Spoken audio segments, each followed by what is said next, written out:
that sense of anticipation, not of fear, not of apprehension, but sort of at last. And that if you don't get the flight off, someone else in line will steal it from you. So you're very anxious to get going. And yet in the same light, you're thinking about the crew that you're replacing. I wanted to call my flight Phoenix. And of course, no names at that point in time. Rick Houck had the same thing in mind, so did Eileen Collins, rising out of the ashes, of course. But the sentiment is not as important as you get nearer the launch. It's the fact you want to do a good job.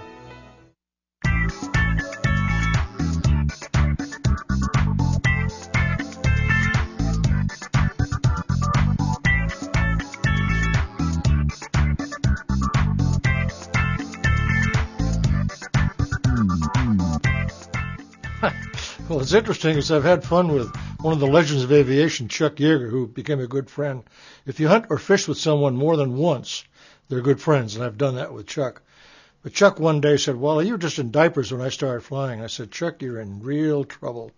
One, I know you're 2 months younger than I, but really important, when did you first fly, Chuck? What do you mean? Well, Mother and Dad barnstormed in a Curtiss Jenny after World War I.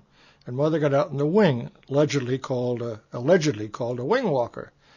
She stopped wing walking when I was in the hangar. When did you first fly, Chuck? I shut him up forever. So I did start flying rather early. Dad flew in RCAF, originally was trained by the Canadians, then went to the Royal Flying Corps, which became the RAF during World War I. The interesting part is what drew me to the Naval Academy. I did not want to go in tents and get in mud, as they would at West Point in the Army. So guess what I do for recreation? I get in tents and go out in mud on a hunting trip.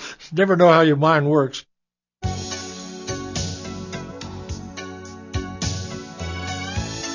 I was in the Mediterranean on a carrier that's here in San Diego, Midway. And Midway and Phil C., another carrier, were deployed in the Mediterranean together. On Phil C. were Banshees, an F-2H. And within that squadron, 3 of their officers were candidates for Air Force exchange, where naval officers would go to the Air Force for a year. Well, when the Korean War started, Phil C. went roaring through the Panama Canal on the way to Korea. Midway was too big to go through, so we went back to Quonset Point, Rhode Island. And they said, you're going to get orders to go somewhere, probably the training command. Oh, no, not the training command. So I went roaring down to Washington and said, those 3 guys in that Banshee squadron that are going to go on Air Force exchange, they're on their way to Korea. Can I help you? There's a guard outfit at Langley Air Force Base. They're going to go to Korea in 3 months. Deal. So I flew with this guard outfit, 90 missions in Korea.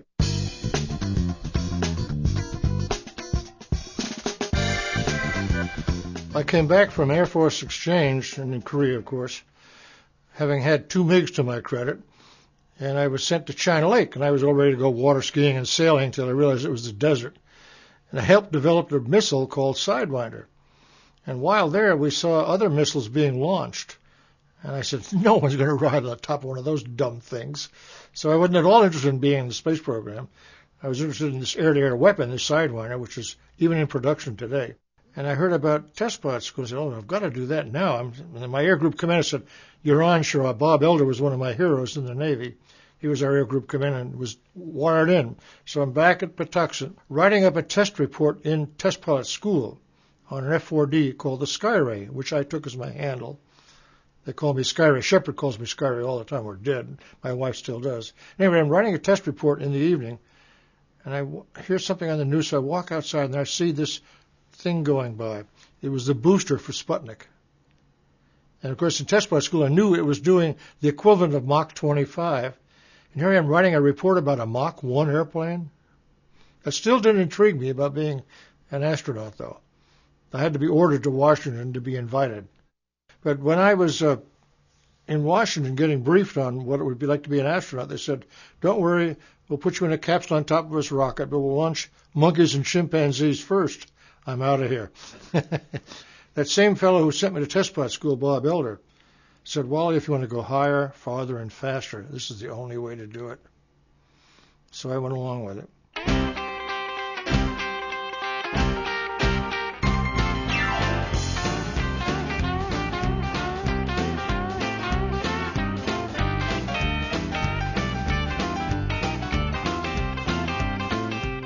How did you feel about the Huntsville team? We became very close.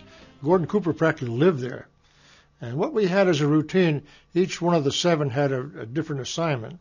We came back every Friday morning and debriefed the other 6 guys on what you learned that week.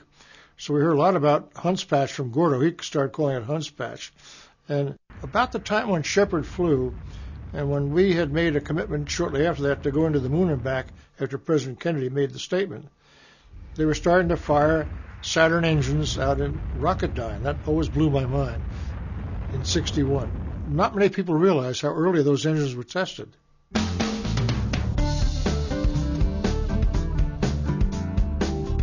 That was an exciting day for us, and evening. We went to Hunspatch, as we called it, Huntsville, of course.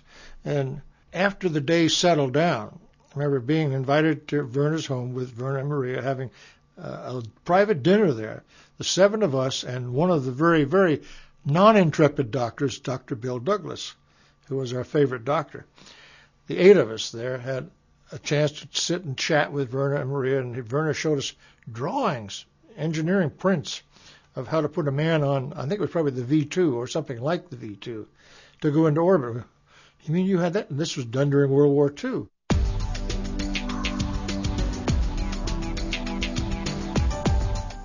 Well, my dad was a civil engineer. I called him a swivel engineer. And I, of course, became something like an electrical engineer as a Naval Academy graduate, and then an aerospace engineer via test pilot school and safety school. And I've had this rapport with engineers all my life, and I felt that Freedom and Faith and Aurora were nice names, but I wanted to respond to the fact that we had a lot of engineers working on this. So Sigma to me meant the sum of all engineering efforts. But it was really the sum of efforts of thousands and thousands of engineers that made this mission go so well. And as a result of it, I had to make it work perfectly. Very hard to get in because you had to use a shoehorn to get in without tearing your suit on the hatch going in because it had some sharp edges. Then you had to slide and make a right angle turn and then slide your feet down in below to the foot restraint area and lie back on the couch and other people strapped you in. Mercury was so confining that you couldn't unstrap and strap again. It was impossible. You could loosen the straps, that's about all, like a shoulder harness, but you couldn't take them off because you couldn't click them back together. So you were in until you got back on the water, and then you could throw it all off and get out, or climb out when you're on the carrier, as I was. And then you're sitting there and you're watching your clock, knowing what time liftoff is, and counting down with everybody and hearing everybody else count down. And liftoff, and then Shepard said, the clock started. So everybody has to say clock started. So I'd lift off, clock started. So everything worked very well. 5, 4, 3. I've lift off, clock is started. And she feels real nice. Your backup started and running good. I'll give you a hack at 9:30. Oh, she's riding beautiful, Dick. What's in the 5? 5:30. Okay, fuel is okay, oxygen okay. All systems appear to go, and she's getting noisy. I was assigned to the space suits and the environmental control system. And both Scott and John had troubles with their cabin temperature. And we finally discerned by the engineering team, about 8 of us, that you couldn't turn the water flow on very rapidly. It'd click, click, click, very, like over a half an hour, maybe 3 clicks. Otherwise, you'd freeze the system. So I did it that way, and the cabin temperature kept going up, up, up. And then finally, at the end of the first orbit, going into the second orbit, they were thinking about having me come back because they were going to overheat. And I said, no, I'm reading the gauge, and it has stopped going up. I have control of the temperature. Forget that problem. Roger, I have good news. The suit inlet temperature is now 70 degrees. I feel very comfortable. I think we got that problem licked. I have a plaque at home with that very same valve mounted on the plaque with the 8 engineers saying, you thought you were sweating. We sweated more than you did. And that is one of my favorite possessions. He feels you're in good shape, Wally, and so I have good news to give you a go for 6 orbits. Hallelujah. My intention was to use so little fuel that no one could argue that we had enough fuel aboard Sigma 7 for 18 orbits if we wanted it.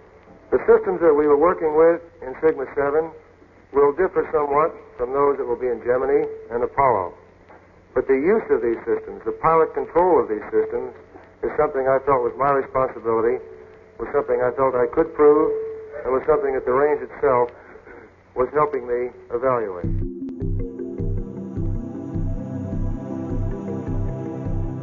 I guess the worst depiction of Gus was the dumb movie called The Right Stuff. I have since called it Animal House in Space, maintaining that Belushi and Aykroyd should have done the movie. It would have been a good comedy. But they pursued this to a point where they made Gus look like an absolute fool, and that was unfair. Tom Wolfe mentioned there was some controversy in the book that he wrote, the author of the book, The Right Stuff, some just suspicion that Gus might have blown that. But he said it looks like that was not the case. In my estimation, when I was looking at the whole thing, I said, I'm going to take care of that hatch by when I get hoisted on the deck, I'm going to blow the hatch into a mattress and see what happens. So when I did blow it, I hit a plunger about the diameter of $1 with my right hand because it's on this side. The recoil from that plunger, which starts the whole firing circuit, kicked my hand back and cut through the glove I had on into my hand. And when I was in the Admiral's quarters after the flight and all the rest of the guys showed up, I said, Gus, look at this hand. Because now it was a bare hand. I was out of the suit. I don't recall any marks on your body, Gus. He said, no, I didn't have one. Thank you, Wally. And that's the whole thing. What more vindication can you give?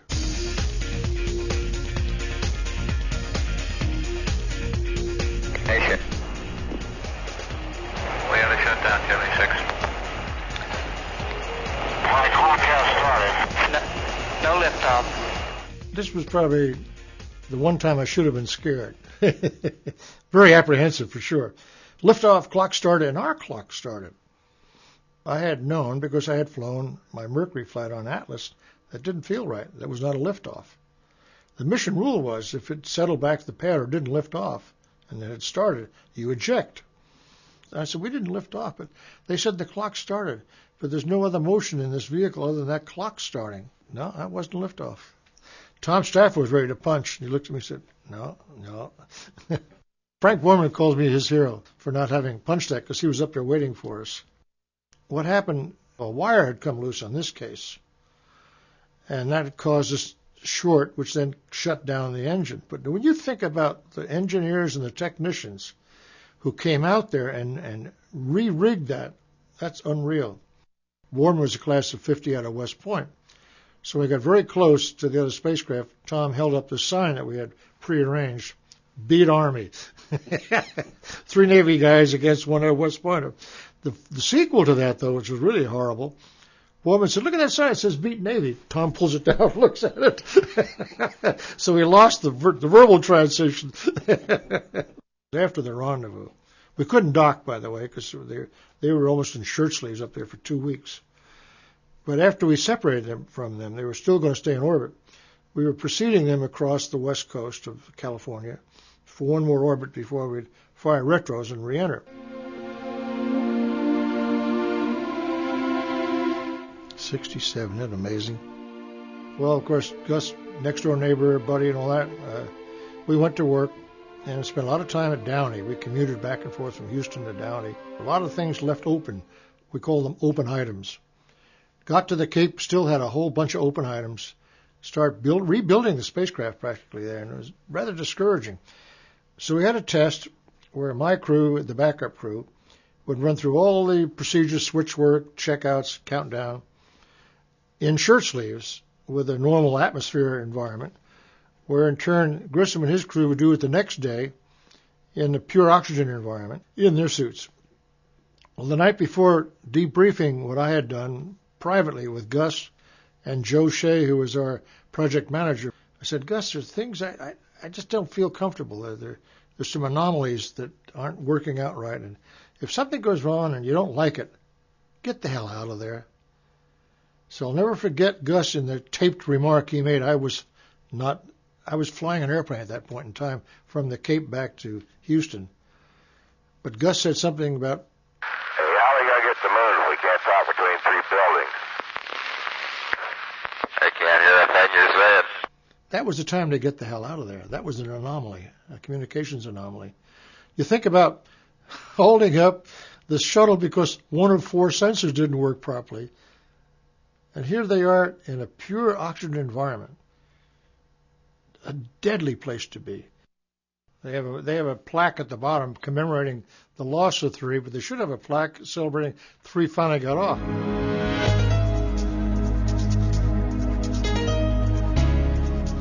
Of course, we had this national commitment, and I use the word commitment very carefully, and I believe that young President Kennedy made a commitment for this nation to send man to the moon and back within this decade. And so anything that came in sequence to that was in the way. We had to get it done, and done successfully, so we'd go on and do another one. And that whole team of Huntsville that went to work on that, I just can't believe how well they organized it. Because we didn't delay our Saturn 1B because of the booster. We delayed because we made a mistake on the spacecraft. And the booster had been perfectly prepared every time. And when we went through countdown on Apollo 7, I said, I can't believe this is working so perfectly. And boom, we lifted off. Well, it turned out quite frequently, particularly after Apollo 1, so-called 1 disaster, people were really shook up. And I said, levity is the lubricant of crises. And that's when I became Jolly Wally once in a while.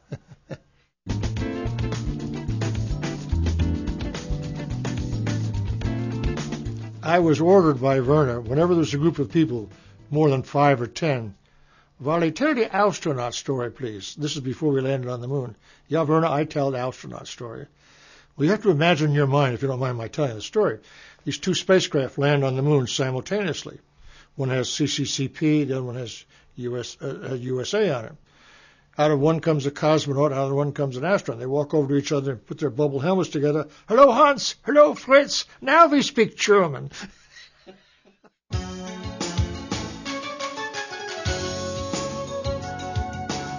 But I'll never forget sitting in the so-called CBS control room with Walter, thinking, my gosh, here I am with the world-class commentator, the man who the whole nation respects. What am I going to say?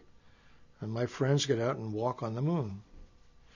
So we're off camera. I said, Walter, is it possible you have some profound remarks that you might share with me about what you'll say when these men get on the moon? Well, sure, yes, of course. Thanks, Walter. So about 10 times, all during these various sequences when we're off camera, I asked Walter the same question. Each time the same. So finally they land on the moon, and Walter, this great, profound spokesman for the world, goes, golly, gee, wow. This tore me up. During the prep time, we get a newspaper, I think it was the New York Times, which people read in those days, back in the 60s, had headlines, follow the flight of Apollo 11 to the moon with Walter-to-Walter coverage. Who got top billing, Walter?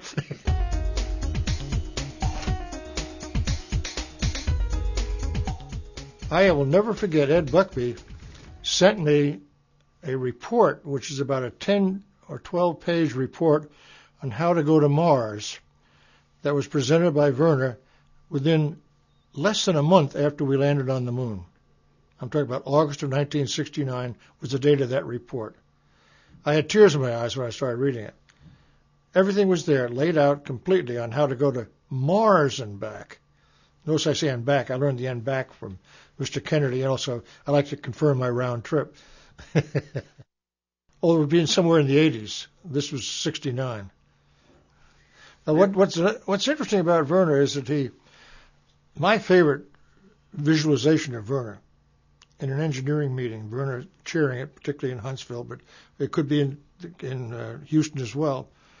And Werner's making a presentation about some of the work that's being done by his team on the S1B or the S4B or the Saturn V. And he said, well, no, we have this idea here where we can improve this, Fritz, you tell him it was your idea. He gave credit to Fritz instead of doing it himself. Now, that is a real leader. And I've yet to meet a staff man that doesn't have that same opinion of Werner, that Werner would always make it a team effort, not just Werner thought of it. And that really hit me very deeply.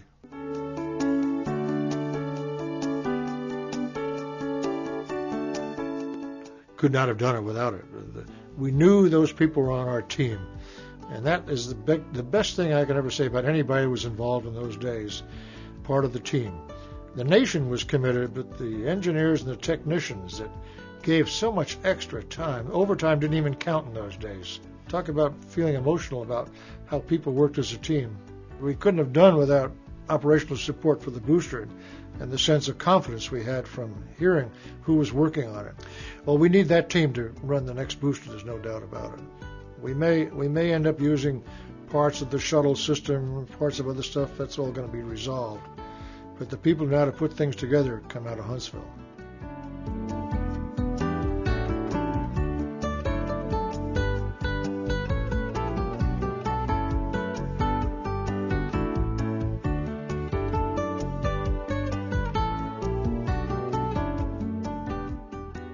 Someone asked me, Wally, would you like to fly in the shuttle like John Glenn? Hell no, I'm not that old.